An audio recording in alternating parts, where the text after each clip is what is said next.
Hola, buenas tardes. Buena tarde. O boa tarde. Y muchas gracias, oye, de verdad, porque para mí ha sido un baño de oro, de conocimiento, todo esto, viniendo de donde vengo, que es de un ámbito un poco distante, que en realidad no lo es tanto, como veremos. Vengo de la medicina y bueno, esto, al ser ya una cuestión multidisciplinar, pues creo que vamos a atender ahí también algunos puentes. Entonces, se ha hablado de la salud, de la numismática, que parece que está en buena forma, y yo voy a hablar más de la salud en la numismática, o de la medicina en la numismática. Un pequeño matiz en cuanto a filiación, porque viene, filiación viene de hijo, y realmente el motivo por el que me metí a coleccionar moneda romana y sobre todo en relación con la medicina fue a través de mi padre, ¿no? De Pascual Iniesta Quintero, y él fue un poco el que empezó en este campo de la medicina en la numismática imperial romana. Yo lo he ido extendiendo un poco al ámbito griego y romano, y bueno, un poco intentando ampliar la colección. Por tanto, la entidad, viene ahí un hospital y unas consultas que hago frente al ministerio cerca del ministerio del Museo Arqueológico, en realidad. Es una motivación extra. Y voy a ver cómo se cambia aquí aquí, ¿verdad? Bueno, pues entonces tendría que figurar más como coleccionista o como independiente, ¿no? Entonces veréis que en todas las farmacias, en todas las ambulancias, hospitales, pues hay símbolos en instituciones como el Colegio de Médicos. Pues veis que está el báculo de Asclepio con la serpiente enroscada, o bien la serpiente alimentada por Salus, por la diosa Salus.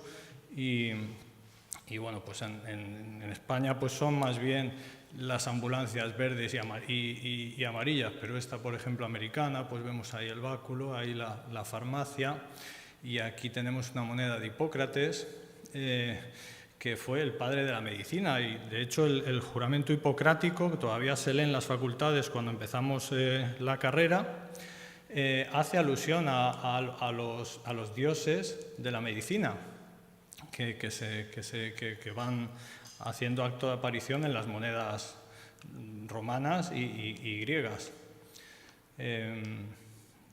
Hipócrates es el padre de la medicina racional, pero dentro de la medicina también, claro, uno también tiene sus creencias y los dioses también juegan un papel importante. Hipócrates era el pensar en la enfermedad como por causas naturales y no sobrenaturales. Es un poco el salto que hubo del mito al logos.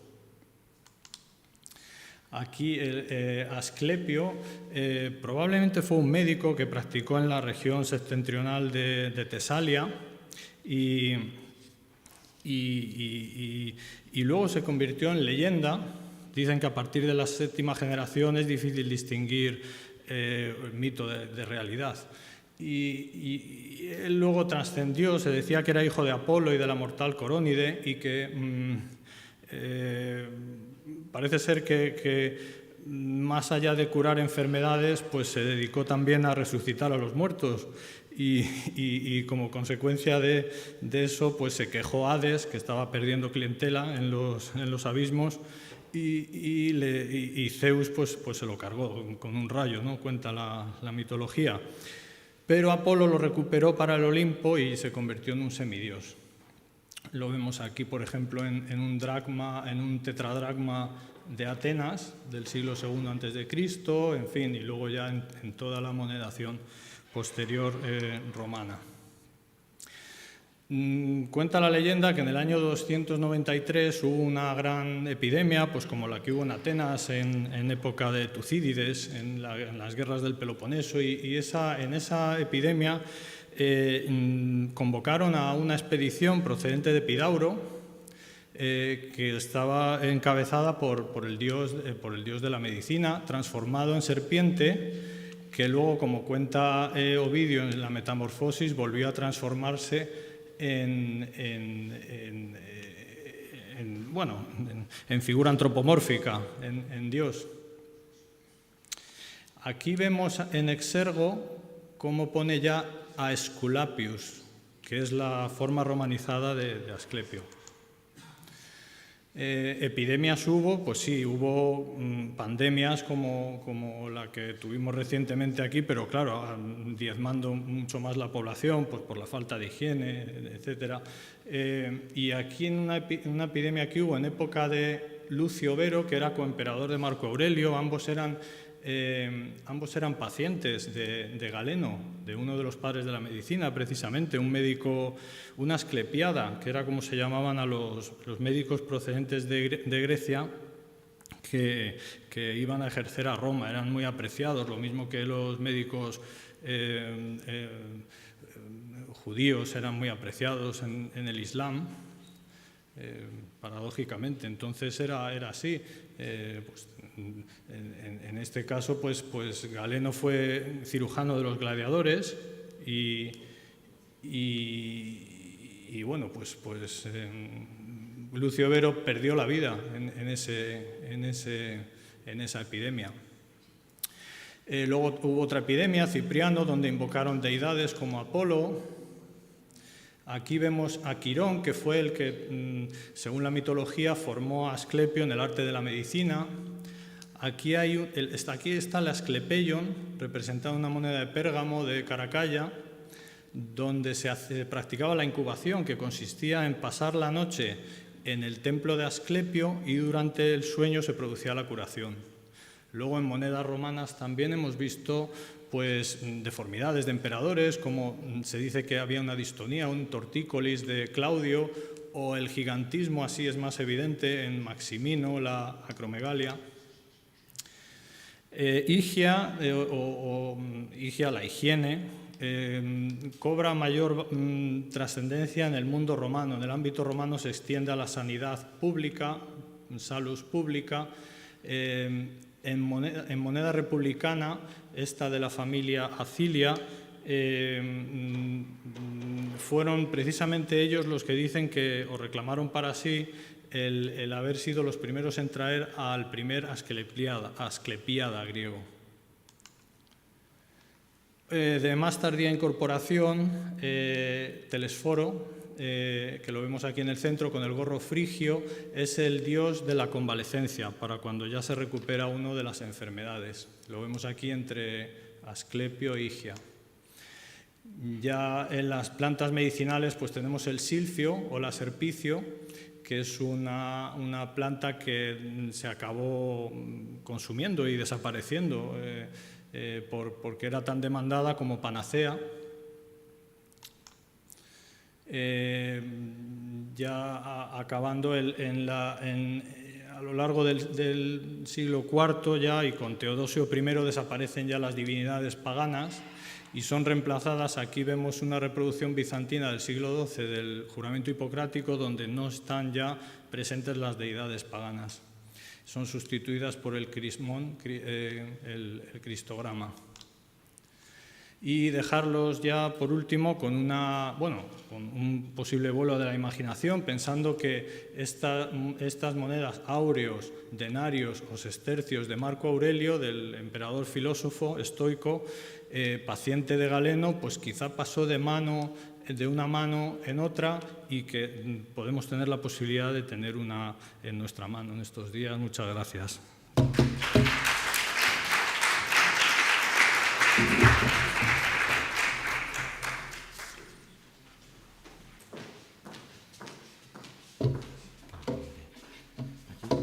Sí, buenas tardes. Somos Agustín Martínez Peláez y Patricia Labrador Ballestero. Venimos de la Universidad Rey Juan Carlos y en relación con el tema que principalmente pregunta, ¿no?, en este congreso sobre la transferencia también de conocimiento y a colación de lo que se ha dicho en el debate y en la mesa primera, venimos un poco a aportar un ejemplo práctico de lo que Patricia Labrador ha hecho, como decía nuestra compañera antes, Ana Vico, en la Universidad Rey Juan Carlos, reivindicando un poco los estudios interdisciplinares y en donde la numismática o le queremos dar un desarrollo fundamental dentro de lo que también en un nuevo departamento que creamos en la universidad, que es de estudios históricos y sociales interdisciplinares, cupiesen también todas estas aportaciones, ¿no?, dándole una veracidad a la interdisciplinariedad en el sentido de la transferencia del conocimiento. ¿Esto es así o...? Al verde, creo.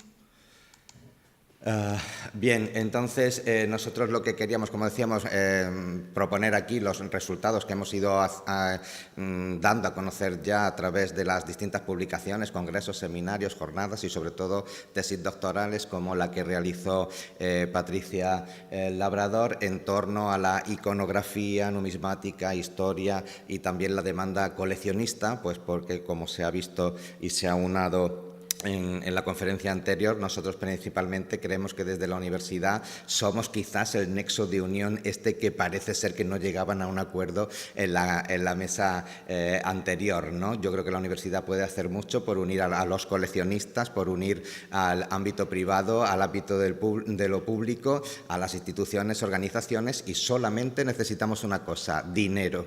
Necesitamos dinero para poner en marcha todas esas posibilidades, trabajar con los recursos y trabajar con los mejores expertos que no tienen que venir solamente del mundo académico, sino efectivamente desde el punto de vista de los profesionales y de los coleccionistas, que por supuesto tienen muchísimo más que aportar. Yo también vengo de trabajar durante 12 años en un anticuario y aprendí que era verdaderamente una xilografía, una litografía o un grabado de distintas técnicas en el anticuario, porque cuando me lo enseñaron en Historia del Arte en la universidad aprendí, saqué sobresaliente en técnicas artísticas, pero nunca vi al natural un grabado o una xilografía. Me lo sabía de memoria, pero nunca me dieron un cuentahilos para ver cómo era un grabado, ¿no?, por ejemplo.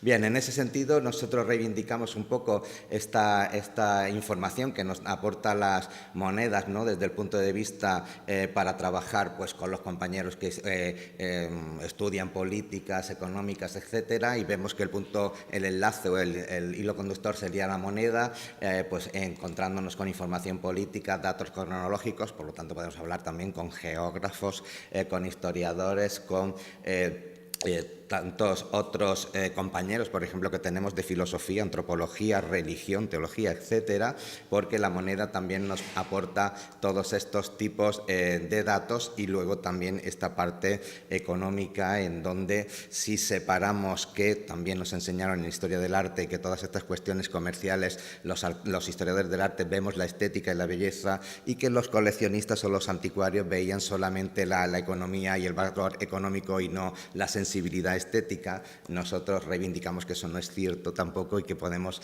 aunar todas estas cuestiones, ¿no?, desde lo más frío que podría ser los datos económicos con la historia, la teología y sobre todo con el trabajo que hacemos nosotros desde el grupo de investigación IEAR, Historia, Iconografía y Economía del Arte, en donde intentamos aunar pues todos estos procesos, ¿no? Pues por supuesto también dentro de esa aportación los estilos artísticos. Me comentaba también un buen coleccionista numismático que es importantísimo que los historiadores y los historiadores del arte conocemos todos esos bustos que están, por ejemplo, en el Museo Vaticano, etcétera. Los conocemos rápidamente porque antes los hemos conocido por las monedas, ¿no? Gracias a las monedas rápidamente tú conoces un busto y conoces si es republicano de una época o de otra instantáneamente, si son Flavios, si son Julio Claudio, si son tal, porque la moneda es un documento histórico que nos aporta un gran valor histórico, iconográfico, etc.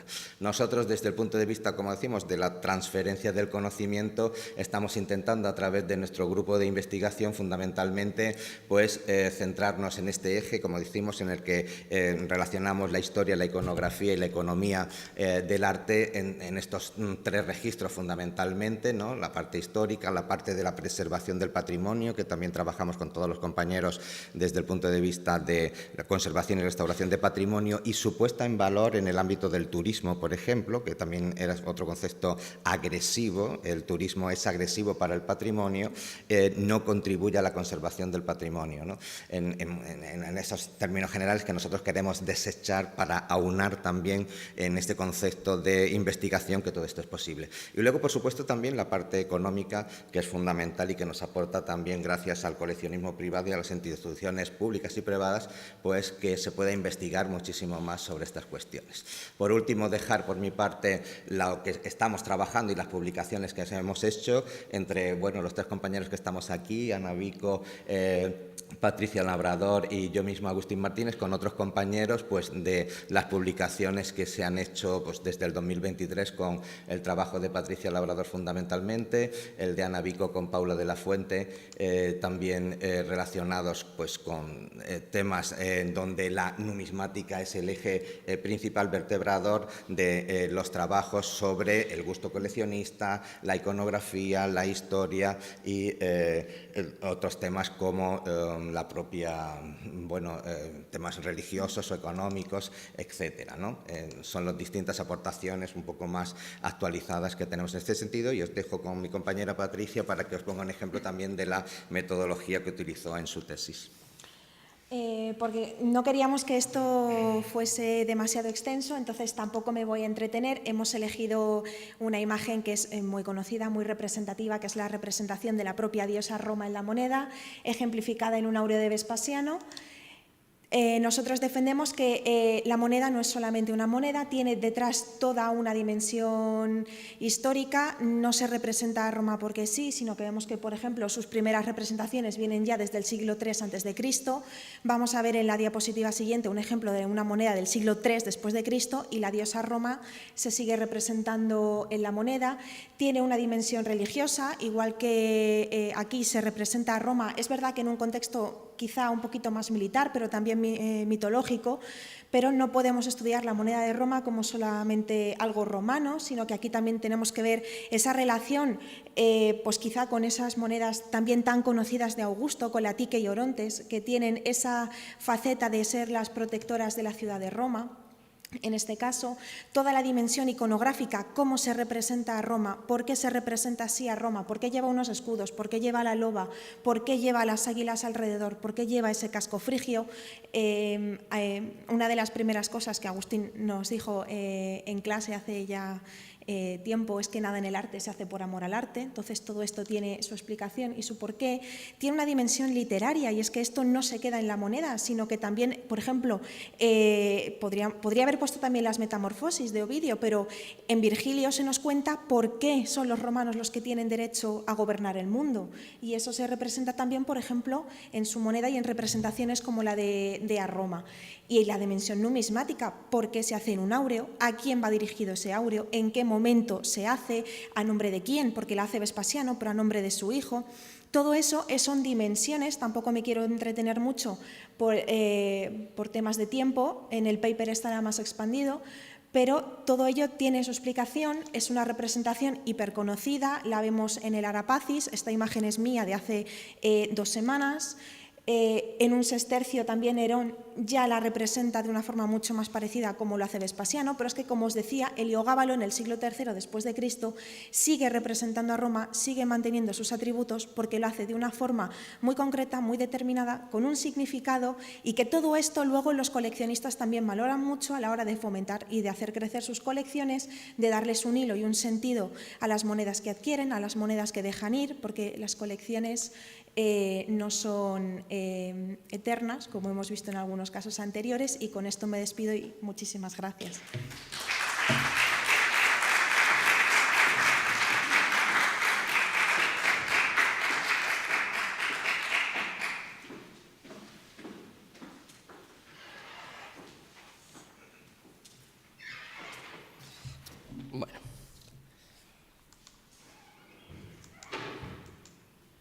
No sé dónde hay que apuntar para pasar. Ah, perdón, que ya no lo veía. Bueno, buenas tardes. Como indica el título, voy a presentar un breve análisis cuantitativo de la representación militar de las acuñaciones imperiales del siglo III. Pero antes de comenzar, evidentemente quería dar las gracias al comité organizador por aceptar mi propuesta, así como felicitarles por la organización de este congreso. Bueno, el contenido que voy a desarrollar se divide en una introducción en la que detallaré la metodología y objetivos para pasar al estudio cuantitativo de los reversos militares en las distintas etapas del siglo III y, finalmente, lógicamente, detallar unas conclusiones. El siglo III, como bien sabrán, se distingue por la relativa escasez de fuentes literarias y, a pesar de esta limitación, bueno, pues contamos con obras significativas como las de Casio-Dión o Herodiano, que aportan información valiosa hasta el año 235 y el 234, y, pese a que sean menos fiables, también contamos con la historia augusta y los trabajos de epitomadores tardíos e historiadores bizantinos. Por otro lado, y como consecuencia de que los propios antiguos identificasen el periodo entre Cómodo y Diocleciano como un momento histórico complicado, bien sabemos que esto es una especie de topos literario, la historiografía ha puesto en muchas ocasiones el foco de atención en el aumento de los conflictos, la mayor presión fronteriza o el protagonismo de los emperadores emanados desde la tropa. Por ende, es un momento histórico cuya consideración ha cambiado con el tiempo y se ha pasado de ver en él el inicio o la causa de la caída del Imperio Romano a verse como una etapa que presenta no solo momentos verdaderamente críticos, sino también una serie de transformaciones a todos los niveles. Por esa razón, y dada la importancia de la numismática en el estudio de la concepción y de la legitimación del poder de los emperadores, el objetivo aquí es muy simple, es simplemente ver qué desarrollo tuvo la representación militar en los reversos de los príncipes de este siglo. Para llevarlo a cabo, y como verán aquí, se ha llevado a cabo un análisis de casi 200 tesoros del imperio, que mayoritariamente se encuentran en Occidente, como se puede ver en el mapa. Esta metodología tiene precedentes en trabajos de Noreña o Duncan Jones, entre otros, y permite acercarnos a la frecuencia relativa de acuñación de los distintos tipos monetales. Además, hemos organizado las acuñaciones mediante categorías, siguiendo, y con unas modificaciones, el trabajo de Erika Manders, pero, sin embargo, es importante reconocer que esta aproximación tiene algunas limitaciones, como que, por ejemplo, una misma representación puede aludir a múltiples aspectos del poder, como hemos visto con el caso de Roma. Un ejemplo claro lo he puesto aquí, se observa en este reverso de Máximo, donde se establece una conexión dinástica al presentar al heredero como príncipe de la juventud, y militar, ya que está ataviado con vestimenta militar y se acompaña de estandartes y una lanza. Bueno, esto lo hemos intentado suplir viendo cada principado y seleccionando cuáles son los tipos que son más militares. El primer periodo del siglo III es el correspondiente a la dinastía Severa. Su contexto histórico estuvo determinado por las guerras civiles de comienzos del gobierno de Septimio Severo, así como en las distintas campañas en Germania y en Oriente, pero los reversos de las acuñaciones de esta dinastía se caracterizaron sobre todo por su vinculación con los antoninos, así como su fuerte carácter religioso. No obstante, en determinados momentos vemos aquí que se dio una notable imagen militar a través de las amonedaciones, como evidencian los principales de Severo y Severo Alejandro. Pese a ello, la excepción a la norma, muy sorprendentemente, la encontramos con Caracalla, quien sabemos que en su numerario destacó sobre todo su vinculación con las divinidades. De manera conjunta, y como se puede ver con la línea de tendencia, la representación militar durante esta etapa es descendente, como muestra lo que decía la línea de tendencia. Y lo más publicitado en esta dinastía fue la victoria de los príncipes mediante la tipología clásica de la victoria con corona y palma. El periodo entre los gobiernos de Maximino el Tracio y Gordiano III fue corto, en tanto que no supera la década, pero reviste importancia, ya que supone un gran cambio respecto a los severos. Contó con emperadores muy carismáticos, ya que, por ejemplo, Maximino publicitó una imagen fuertemente militar. En sus monedas, Gordiano I, II, Pupieno y Balbino amonedaron imágenes de un marcado carácter civil y religioso como alternativa al emperador Tracio, y Gordiano III se caracterizó por emular, en cierta manera, a Severo Alejandro. De nuevo, la tendencia de la representación militar en esta etapa es a la baja, evidentemente por el gran aumento de esta en tiempos de Maximino, pero vemos que se da sobre todo en momentos asociados a campañas militares externas, algo que resulta lógico.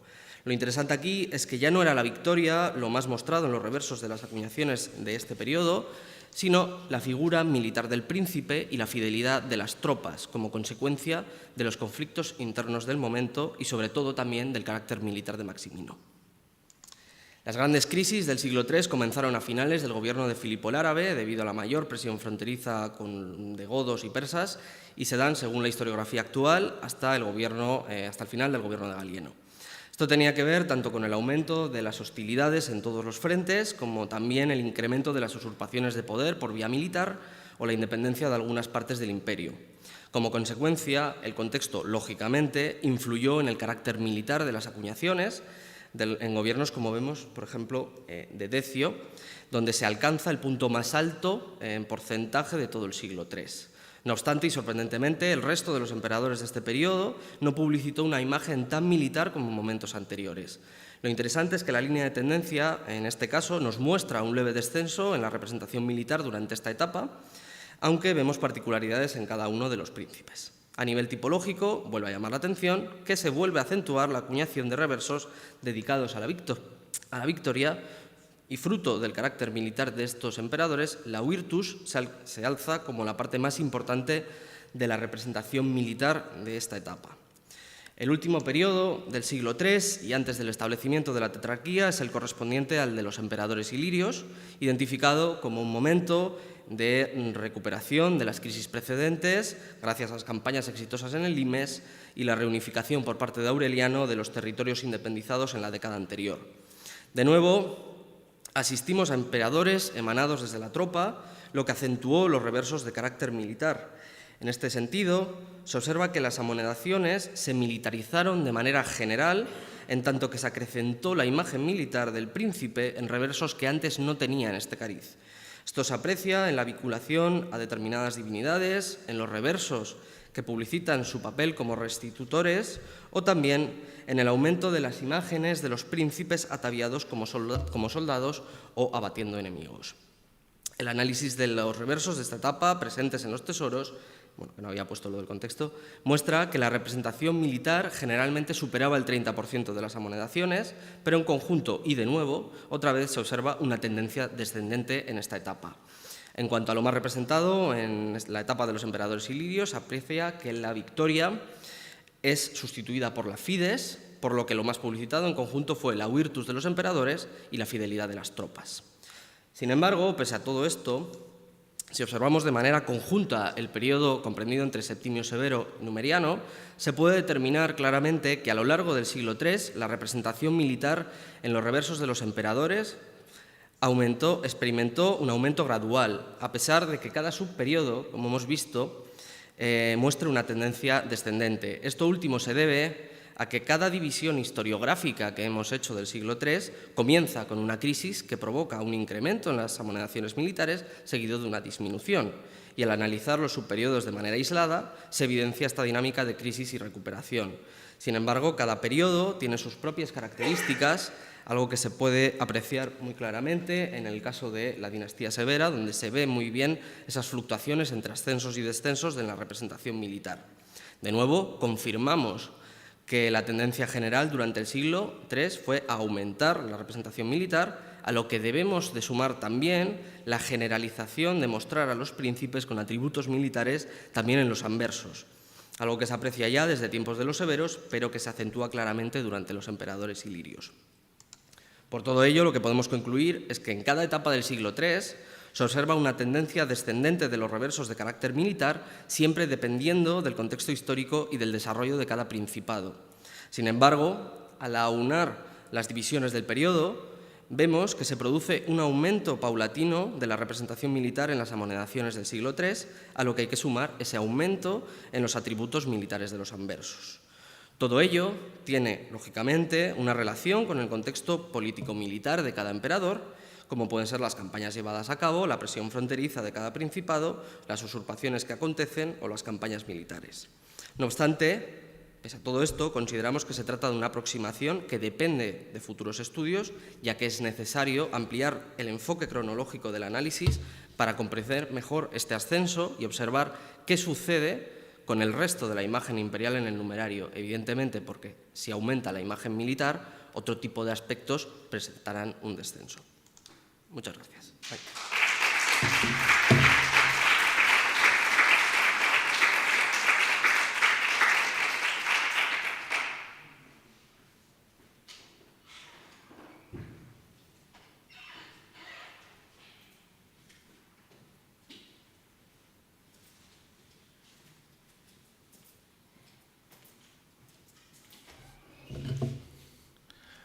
Vale, bueno, muchas gracias a todos por estar aún aquí.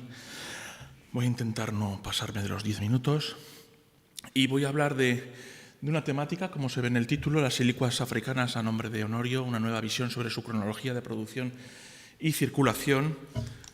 Me interesan sobre todo estas dos series que se ven aquí. Las dos fotografías proceden de ejemplares conservados en el Museo Británico. Son unas 250 silicuas, más o menos, las que están repertoriadas a nombre de Honorio. Hay unas 250 silicuas a nombre de Honorio y unas 250, ahora veremos, con nombres de reyes vándalos. Unas 500 en total es el corpus, arriba y abajo, con nuevos ejemplares surgiendo en las subastas internacionales. Pero, bueno, lo interesante es que todos los numísmatas, desde 1911 hasta nuestros días, en 2024 el último artículo publicado sobre este tipo de silicuas, coinciden en que estas monedas son todas posteriores a Honorio. El nombre es el de Honorio, pero habrían sido acuñadas posteriormente a Honorio. En el Museo Británico se hipotetiza que haya sido, por orden del conde Bonifacio, pero después de la muerte de Honorio, 423-25, y esto ya es una contestación a las teorías de 1911 de Roth en el Museo Británico y sobre todo de Cecil Morrison y Schwartz en 1982, que postulan que todas estas monedas, las de arriba y las de abajo, son correspondientes al rey vándalo Hunerico del 440 al 480. Serían las monedas que llamamos pseudoimperiales, que habrían adoptado la titulatura de Honorio. Hay muchos problemas con estas series. El 95% de las series a nombre de Honorio corresponden a la moneda de arriba. Con este reverso en el exergo se ve RVPS, Ravenna Pusulatum, plata de Ravenna. Y, el primer problema es que estas monedas se interpretan como acuñadas en Cartago, cuando en realidad el exergo marca que es Ravenna, ¿no? También sabemos desde hace, cierto tiempo que estas monedas están prácticamente todas recortadas en distintos grados. Se puede ver que no están limadas sino recortadas. Aquí tendríamos un factor 2 de Guest. La parte secundaria de la titulatura está recortada, Honorius Pius Felix Augustus. Y solamente la moneda de abajo podría considerarse que sí que está acuñada en Cartago, tiene una iconografía y una leyenda de reverso, pues concomitante con lo que se acuña en Cartago, Feliz Cartago o Cartag, típicamente en el norte de África, ¿no? Hay unas series que son llamadas oficiales y otras series que son imitativas, con distintos grados de distorsión epigráfica, pero no son tanto 50-50%, sino más bien 70-30%. Aquí tenemos una imitación, la segunda, PUS AGT, pero la de arriba podríamos considerar que es una moneda oficial. Lo importante es considerar que normalmente no se habla del carácter recortado de estas monedas, que se consideran las dos, arriba y abajo, acuñadas en Cartago, y que se considera con distintos matices por distintos autores como todas acuñadas después de la muerte de Honorio y en muchos casos muy después de Honorio, ¿no? Estas son monedas mucho más fáciles de reconocer. Nombres... Uy, perdón, es que aquí no veo si hay puntero. Ah, sí. Vale, ¿no? Pues podemos ver... Rex, Guntamundo, Trasamundo, lo mismo, más o menos, la titulatura de Rex, no Dominus Nosters en el anverso, por lo menos, y también existen los dos tipos de iconografía, haciendo referencia a Cartago, pero son mucho más frecuentes estas otras con la corona floral en el reverso. Muy bien, tenemos 4 reyes aquí vándalos, no hay ningún problema. Hunerico sería el que, según la mayor parte de todos los investigadores, Hunerico sería el que habría acuñado las series anteriores o en todo caso el conde Bonifacio. Vale, esta es la bibliografía pues más importante sobre este tema. Warwick, que es el primero que sienta las bases de que estas monedas son pseudoimperiales posteriores. La que lo fija es Cecil Morrison en 1982, con el estudio más completo, que ha sido modificado por estos autores, la mayor parte italianos, excepto Baird y Roland Schneider, que, sin embargo, siguen estos parámetros, ¿no? El más interesante de estos estudios, a mi juicio, es el de Trivero Rivera, que, analizando estas más o menos 500 monedas que existen, se atreve a decir que las monedas a nombre de Honorio podrían haber sido acuñadas durante el reinado de Honorio, ¿no?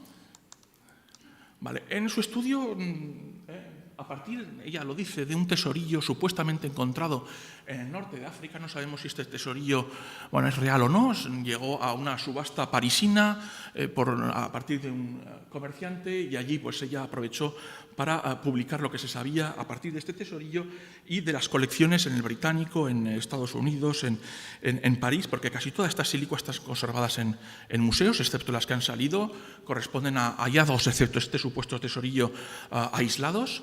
Es un fenómeno muy similar al de las silicuas que aparecen en España en los últimos años, que estamos empezando a estudiar. Habría unas 200 más o menos, 250, o sea, un fenómeno muy similar al africano, no al inglés ni al rumano, al dacio, en el que hay miles de silicuas oficiales, imitativas, recortadas, no recortadas. Bueno, aquí lo que proponen estos dos autores en el año 82 es que hay una división en dos, ¿no?, entre unas silicuas, supuestas silicuas y supuestas medias silicuas. El caso es que todas estas monedas están recortadas o muy recortadas. Aquí vemos que el diámetro está mucho más recortado que en estos. Esto sería un factor 4. Esto es la división que hace Peter Guest de los recortes de silicuas, entera, algo recortada, bastante recortada, clipping factor, y muy recortada. Entonces, lo que se puede ver simplemente, y a partir de los catálogos del Dumbarton Oaks y del Roman Imperial Coinage, es que tenemos dos series diferentes, unas que son las del Ravenna Pusulatum y otras que son RV, una serie anterior, que no es concomitante con esta, es anterior. Hay distintas marcas de Exergo que son series diferentes. Estos son simplemente silicuas en su momento enteras, que fueron mucho más recortadas que estas por razones X en las que no voy a entrar ahora porque no da tiempo. A mi juicio no hay silicuas y medias silicuas, hay simplemente silicuas que han sido recortadas o muy recortadas, todas a nombre de Honorio con una tipología diferente, la Victoria a izquierda, estante con guirnalda, o Urs Roma sentada sobre una coraza, no sobre un trono, algo que es importante, como veremos ahora mismo. Así que, hay una multitud además de estos clipping factors, 2, 3, 4, hay unos pesos diferentes que están siempre relacionados con, a lo mejor incluso hay cuartos de silicua, y no. Simplemente es que están recortadas según unos criterios y unos paradigmas, unos pesos diferentes que sabemos que también se encuentran en Hispania. Hay unas silicuas en torno a 1,7, 1,6, unas en torno a 1,5, 1,4, así cada fracción de 0,20 encontramos estas monedas recortadas. No es algo al azar y no está en relación con unidad y divisor, sino con algo mucho más estructurado. Podrían ser silicuas que han sido recortadas conforme van pasando el tiempo, poco tiempo, a partir de su emisión, o es que había una estructuración de divisores y subdivisores bastante establecida con monedas que circulaban al mismo tiempo. Esto se podría debatir, pero la problemática de silicuas y medias silicuas yo creo que es artificial. Todo esto ya lo estamos diciendo para decir que la cuestión de las silicuas, que en España tiene una historiografía de 10 años, en Inglaterra llevamos 30, 40 años con este tema, pero en España estamos viendo que no solamente hay silicuas que se conocían desde los años 80 en Cataluña, hay también en Andalucía, en Murcia, que conocemos unas 200, que además salen también en colecciones particulares y en subastas, que son todas hallazgos esporádicos, en un camino aquí, en una villa, hallazgos casuales, muchas de ellas horadadas, cortadas también con parámetros muy semejantes a los africanos, ¿no? Así que tenemos un panorama muy semejante en Hispania al africano, en el que no hay una moneda de plata realmente importante entre finales del siglo III y durante el siglo IV, sino estas moneditas aparentemente tan humildes y en España, desde luego, todas en torno a Honorio y sus usurpadores, Máximo, etcétera, etcétera, Prisco Átalo, ¿no? Bueno, desde los catálogos de los años 90 sabemos que hay emisiones relativamente cortas, sucesivas una tras otra, RV, RVPS y PSRV. No es lo mismo Ravenna Pusulatum que Pusulatum en Ravenna. Y sabemos que los grabadores monetales de Ravenna, donde se acuñan monedas a nombre de Honorio, esta es una moneda de Dartmouth Oaks, estos grabadores monetales van a Narbona, se conocen 6 ejemplares hoy en día, que no son de Ravenna, no ponen Ravenna, sino Narbona en el Exergo, con un estilo exactamente similar al cual se asocian una gran parte de las series de silicuas de Honorio supuestamente africanas, PSRV. Resumiendo, yo creo que por criterios estrictamente numismáticos, epigráficos, seriación de series, estas monedas no pueden ser pseudoimperiales, no son posteriores, son monedas insertadas en los años 410, concretamente en el 413, 414, son acuñadas en Ravenna, con sus series imitativas, porque el presupuesto no llega a partir de las pequeñas series emitidas, ¿no? El contexto sería el aplastamiento de la revuelta de Heracliano. Heracliano es alguien nombrado por Honorio para supervisar el África Proconsularis, que se rebela contra Honorio, que desembarca en Italia y que es aplastado. Hay varias fuentes. El caso es que es aplastado en Italia, pero él en las dos tradiciones vuelve a Cartago, de donde provenía, y allí se envía una expedición italiana que, a mi juicio, es la que lleva estas silicuas que posteriormente se recortan muy poco posteriormente a esta emisión en Ravenna, ¿no? Esta emisión, que es catalogada en el RIC como entre el 308 y el 315, a mi juicio es la confirmación de la derrota del gobernador de África. El león, a mi juicio, es una representación de África, bueno, el emblema palatino, el emperador en hábito militar. A mi juicio, esta emisión hace referencia al aplastamiento de Heracliano y está en el contexto de esas emisiones de silicuas que, como vemos aquí en mis conclusiones, fueron acuñadas en Ravenna. Todas son series oficiales, al menos las acuñadas en Ravenna. Si hay luego imitativas acuñadas en el terreno en África es otra cuestión. No hay silicuas y medias silicuas, hay series diferentes. Están acuñadas en el 413, 414, cuando sabemos que el fenómeno, además de los recortes, tiene su preponderancia. No son monedas vándalas, sino contemporáneas de Honorio. Es un fenómeno circulatorio muy semejante al hispano.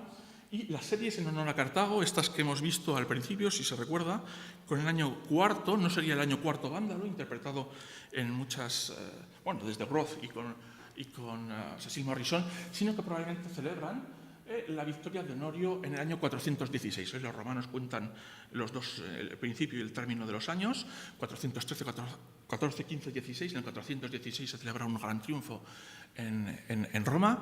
Es el final de esos años horrorosos para Honorio, de rédito suo, de Rutilio Namaciano, y harían referencia, tanto en otras series semejantes en Italia como en Cartago, al triunfo sobre Heracliano del 412, 413, 4 años después, como el final de la época de usurpaciones que habían puesto en peligro a Honorio, ¿no? Bueno, esto es una reinterpretación de las monedas de Honorio que se insertan en toda esta revaluación, ¿no?, de las últimas monedas regulares oficiales de Honorio que hay en los años 410, ish, que dirían los ingleses, y que, ya no es un fenómeno únicamente inglés. Sabemos que hay silicuas por otras partes y que no son, a mi juicio, monedas pseudoimperiales atribuibles a reinos germánicos como el vándalo. Bueno, pues muchas gracias.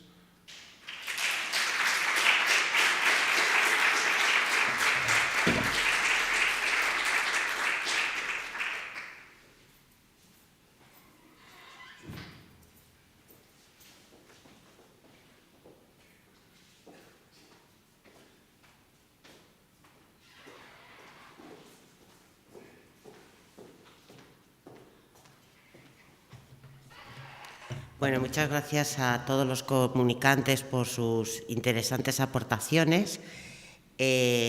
Tenemos como 20 minutos para si hay alguna pregunta, alguna duda o comentario sobre alguna de las presentaciones. ¿Alguien quiere? ¿Sí? ¿Jorge?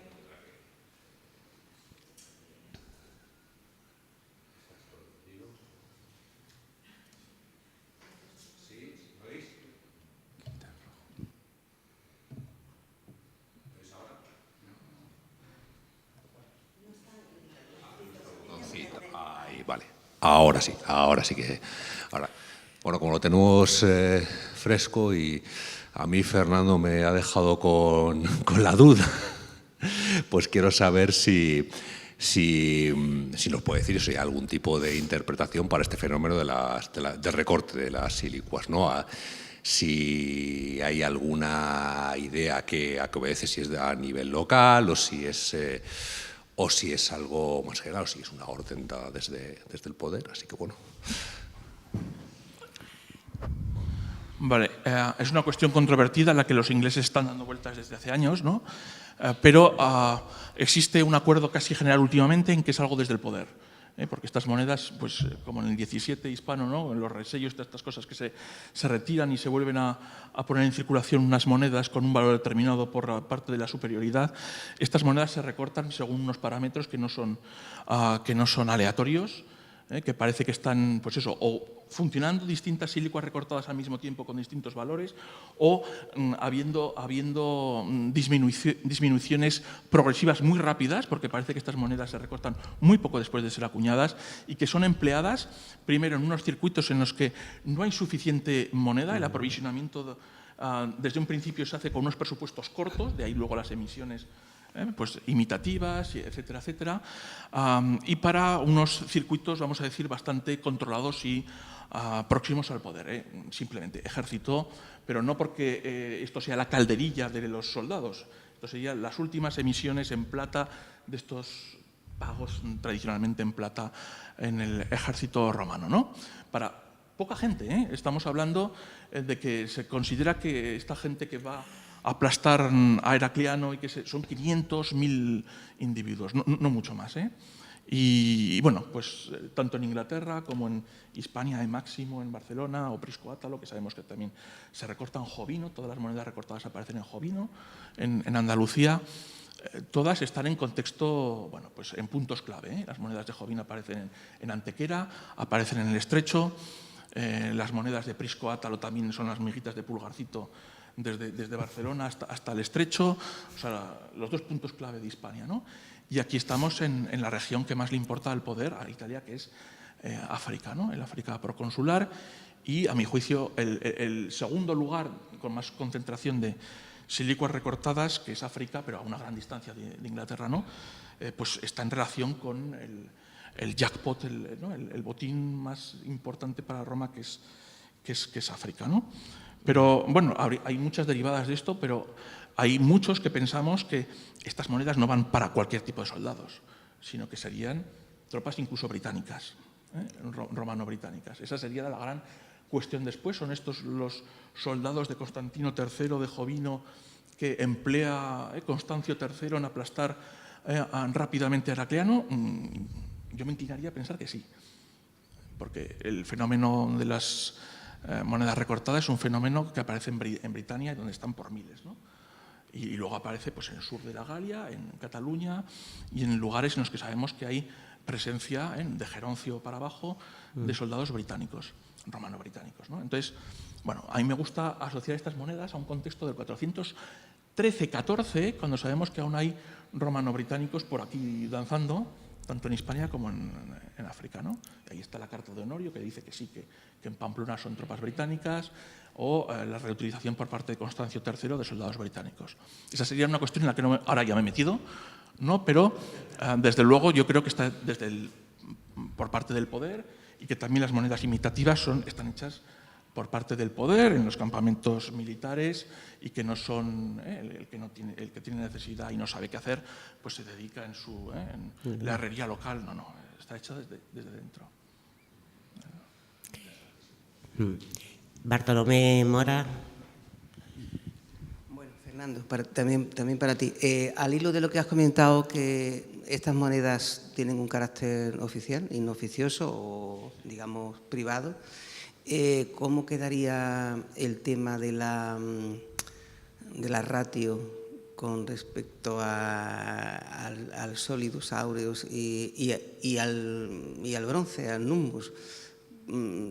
Si hay alguna fuente, que me imagino que no, que yo no la conozca, pero tú sí eres mucho más especialista en ese tema que yo, porque evidentemente,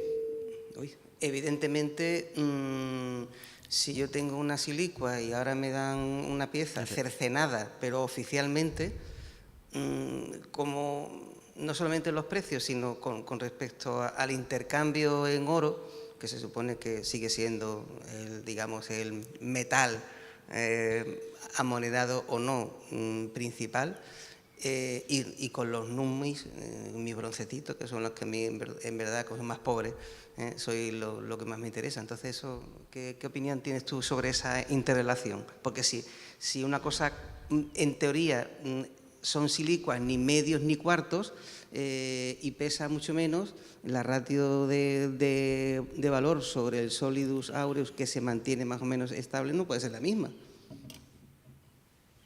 Es una pregunta del millón y hay dos respuestas que no son excluyentes.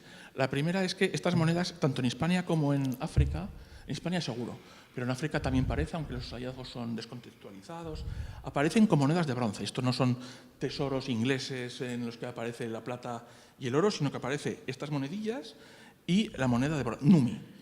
Con lo cual parece que estas monedas de plata son múltiplos de los numi, y van con los numi. Entonces tú tienes 7 numi y tienes una silicua de estas que pesa 0,7, ¿no? Entonces esa silicua parece que es X numi, que estamos hablando de bolsitas o de grupos de numi y silicuas recortadas para ajustarse al complemento de numi en bronce conjuntamente, ¿no? Esa es una explicación que, bueno, pues yo no creo que sea...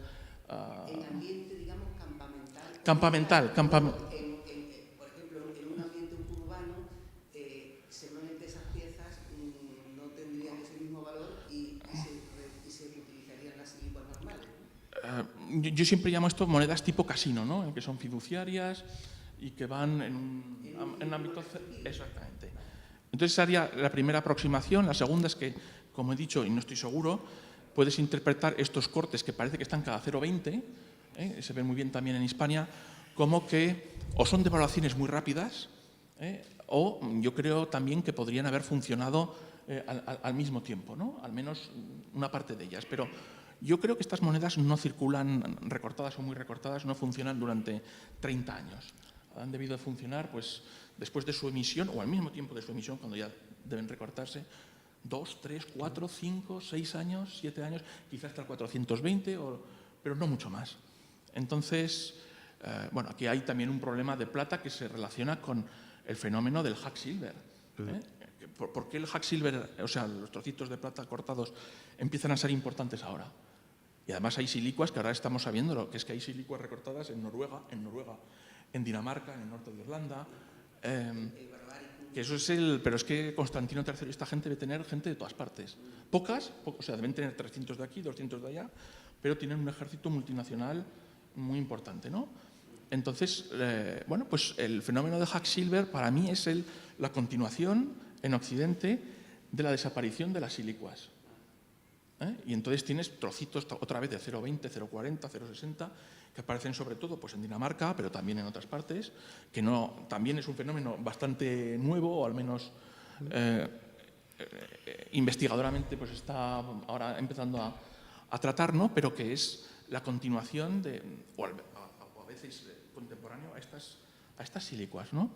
No hay tiempo ya de hacer unas acuñaciones como Dios manda, no, bueno, aquí cortamos esta puerta de un templo, la repartimos en trocitos y ya está, ¿no?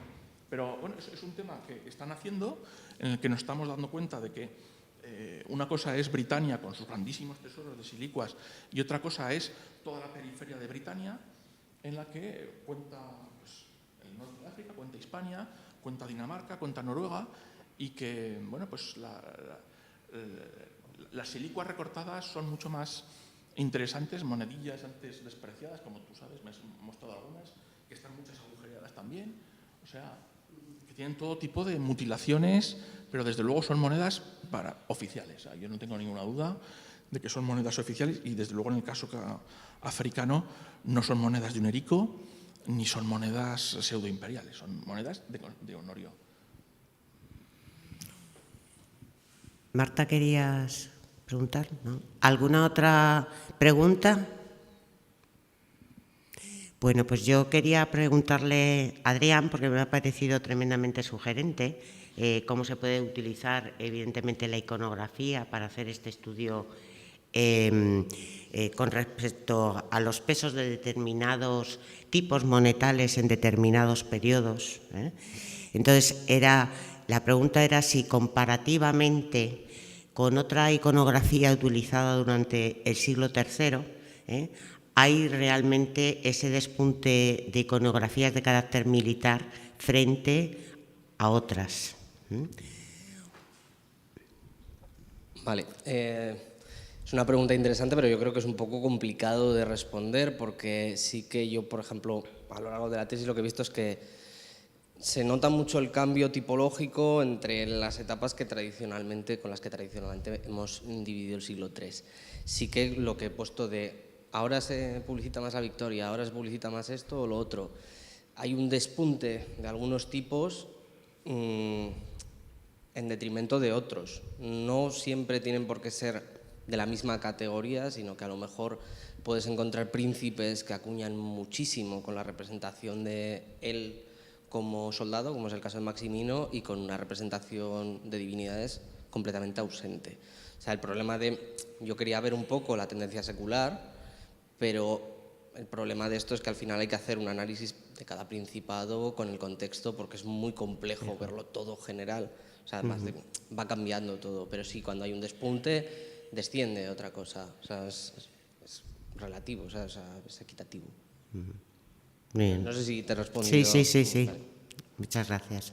¿Alguna otra pregunta? Pues entonces lo dejamos aquí. Muchas gracias por las aportaciones, que además yo creo que hemos hecho un recorrido variado y además hemos ido desde época republicana hasta ya el periodo, la antigüedad tardía, y por lo tanto vemos cómo desde distintos puntos de vista, desde distintos análisis, se contribuye con un análisis desde la numismática al conocimiento histórico de cada uno de los periodos. Por lo tanto, muchas gracias a todos.